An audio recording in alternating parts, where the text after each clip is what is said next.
Food garden YouTube ചാനലിൻ്റെ മറ്റൊരു വീഡിയോയിലേക്ക് എല്ലാ കൊച്ചു കൂട്ടുകാർക്കും സ്വാഗതം. ഇന്ത്യയിലെ തന്നെ നമ്പർ 1 കാർ നിർമ്മാതാക്കളായിരുന്ന മാരുതി സുസുക്കി വിവിധ ആഗോള വിപണികളിലേക്ക് കാറുകൾ കയറ്റി അയക്കുന്നുണ്ട്. അടുത്ത കാലത്ത് അവർ മാരുതി സുസുക്കി ഫ്രോങ്സ് സുസുക്കിയുടെ സ്വന്തം നാടായ ജപ്പാനിലേക്കും കയറ്റുമതി ചെയ്തിരിക്കുന്നു. ജപ്പാനിലേക്ക് എക്സ്പോർട്ട് ചെയ്യുന്ന ആദ്യത്തെ മാരുതി സുസുക്കി SUV ആയിരുന്നു ഫ്രോങ്സ്. കമ്പനിയുടെ കാറുകൾ ഇന്ത്യയിൽ മാത്രമല്ല ആഗോള വിപണിയിലും മികച്ച സ്വീകാര്യതയാണ് ലഭിച്ചുകൊണ്ടിരിക്കുന്നത്.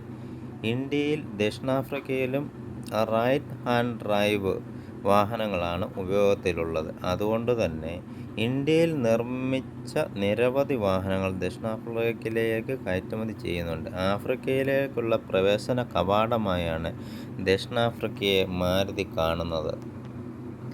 ദക്ഷിണാഫ്രിക്കയിൽ നിന്ന് റൈറ്റ് ഹാൻഡ് വാഹനങ്ങൾ ഉപയോഗത്തിലുള്ള Korea, Mauritius, Tanzania, Uganda, Venezuela, Zimbabwe എന്നിവിടങ്ങളിലേക്കും പ്രവർത്തനം വ്യാപിപ്പിക്കും എന്നാണ് കമ്പനി അറിയിക്കുന്നത്.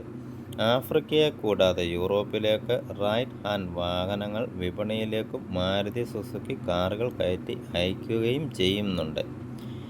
ഇപ്പോൾ 4ാം തലമുറ സ്വിഫ്റ്റ് മോഡൽ ദക്ഷിണാഫ്രിക്കയിൽ അവതരിപ്പിക്കാൻ പദ്ധതിയിട്ടിരിക്കുകയാണ് മാരുതി സുസുക്കി. സ്വിഫ്റ്റിൻ്റെ ഇന്ത്യ സ്പെക്, ദക്ഷിണാഫ്രിക്ക സ്പെക് മോഡലുകൾ തമ്മിലുള്ള മാറ്റങ്ങൾ ഏതാണെന്നുള്ളത് നമുക്ക് അടുത്തറിയാം.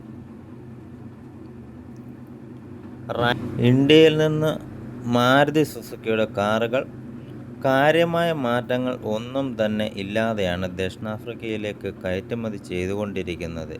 ദക്ഷിണാഫ്രിക്കൻ വിപണികളിൽ പുറത്തിറക്കാൻ ഉദ്ദേശിക്കുന്ന പുതിയ സ്വിഫ്റ്റിൻ്റെ മോഡലിൽ ചില മാറ്റങ്ങൾ പ്രതീക്ഷിക്കുന്നുണ്ട്.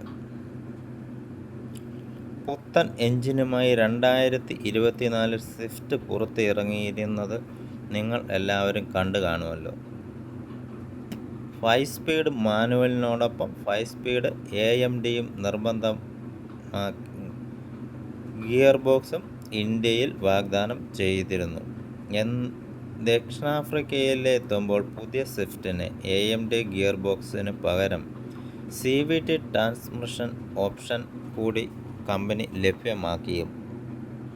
5 സ്പീഡ് മാനുവൽ ഗിയർ ബോക്സ് ഇന്ത്യയിൽ സ്പെക് മോഡലിന് സമാനമായിരിക്കും വരിക. സുഗമമായ പ്രവർത്തനത്തിനും ഇന്ധനക്ഷമതയ്ക്കും പേരുകേട്ടതാണ് CVT ഗിയർ ബോക്സുകൾ. പരമ്പരാഗത ഗിയർ ബോക്സുകളുമായി താരതമ്യപ്പെടുത്തുമ്പോൾ അവ ഒരു എഞ്ചിൻ്റെ പരമാവധി പവറും ടോർക്കും ദീർഘനേരത്തേക്ക് നിലനിർത്തുകയും ചെയ്യും.